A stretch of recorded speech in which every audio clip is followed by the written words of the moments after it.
Welcome back to AM Life. I'm here with Mr. Saunders, and Terry is the Amador County Veteran Service Officer. And I would like you to tell all these wonderful people out there what you are doing. Well, what I do, my job is to do claims for veterans and assist veterans in filing claims against the VA to get their compensation from the government for the service that they've provided to the United States in defense of this country. Great. And then you also said that there's a little scam out there going on?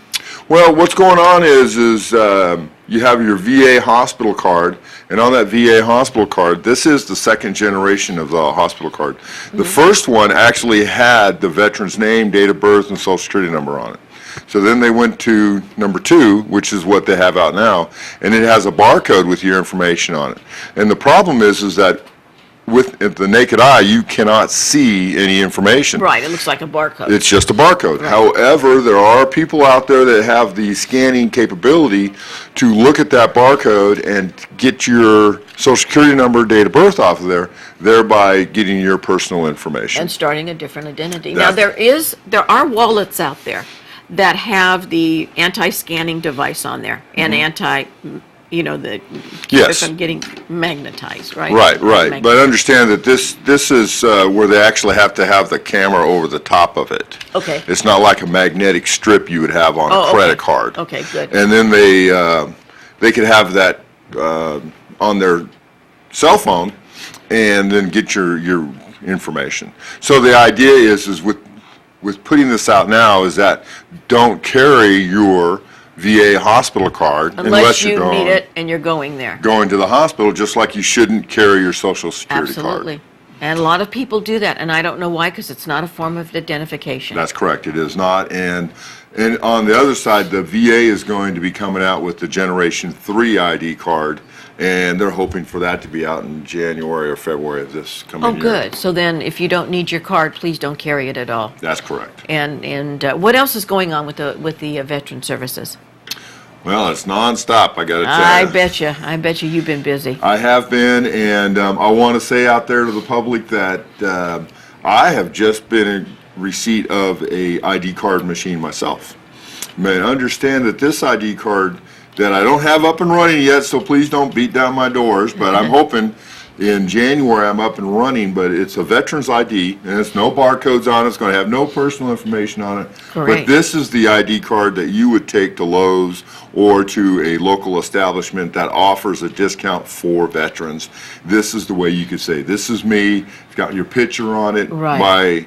My service to this country has been verified by the County Veteran Service Officer, and this card is endorsed by the state of California. Great. And you know, Terry, a lot of people don't understand that a lot of stores give discounts. Lowe's gives it. Well, there's numerous ones. There's a list of them that they can go on their website and check it out. That's right. And they're very, very good about that. They give veterans a percentage off. Usually somewhere around 10%.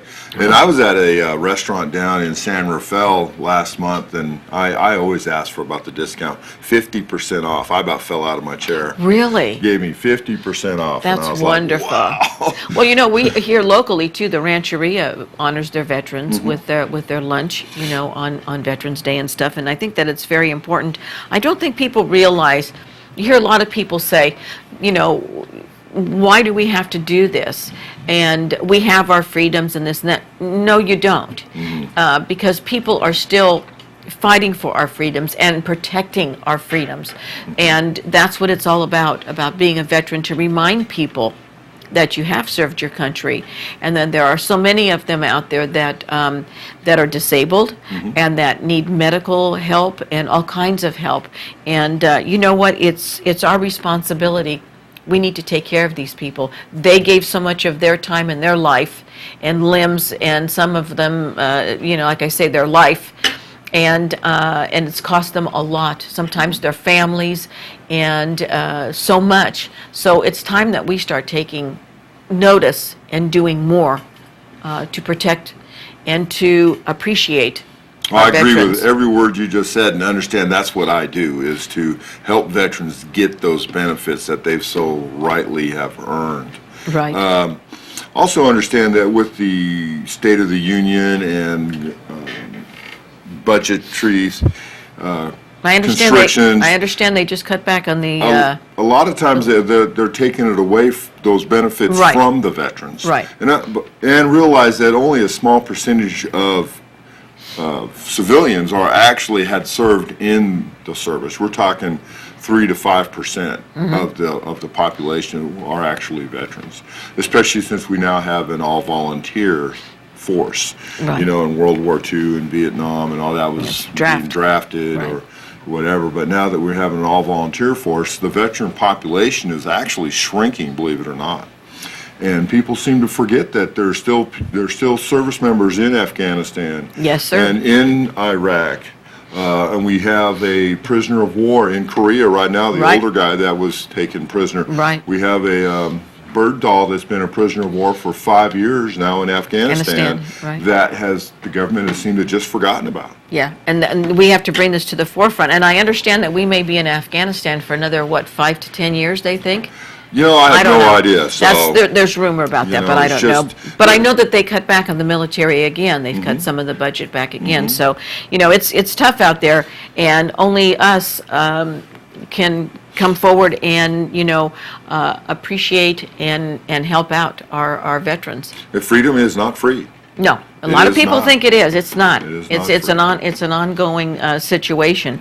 But I want to thank you for everything that you have done for your country and serving your country. I think that's important that people, still acknowledge that and do that. Well, thank you very much. Well, you're very I welcome. did 26 years in the Navy, so Did believe you? me. My dad was a Navy man. 9 deployments, yeah. I started in, my first deployment was in 1983 and in the Mediterranean. I was Wow. in the Mediterranean when the barracks in Lebanon was bombed and 240 service members were killed. Wow. I was there. Well, I know that when my grandparents came, my father's parents came from Italy, they had 6 children. 4 of them served in the military, 2 girls, 2 boys. And it's a running thing with our family because only one. She was a MASH nurse, so we hold her up high. But we're Navy. Go Navy. Nothing wrong with that. And my husband is in the Army, so We're now all one service. absolutely. So we have to remember that. And when you see somebody and they say that they're a veteran, whatever, I do. I go up and I say thank you for serving our country because it's really important that people know. That's So right. Terry, if somebody has any questions, how can they get a hold of you? Well, they can either call me at my office, which is 267-5764, or they can email me at tsanders@amadorgov.org. Great. I thank you very, very much. And I also want to remind people that I was at Claypool's the other day, and they have a lot of adorable stuff there. So, we're going to go to break first? Okay, we're going to go to a break first, then we're going to come back with that video. Thank you, Terry. You're welcome. You're watching Amador County's local television network, TSPN.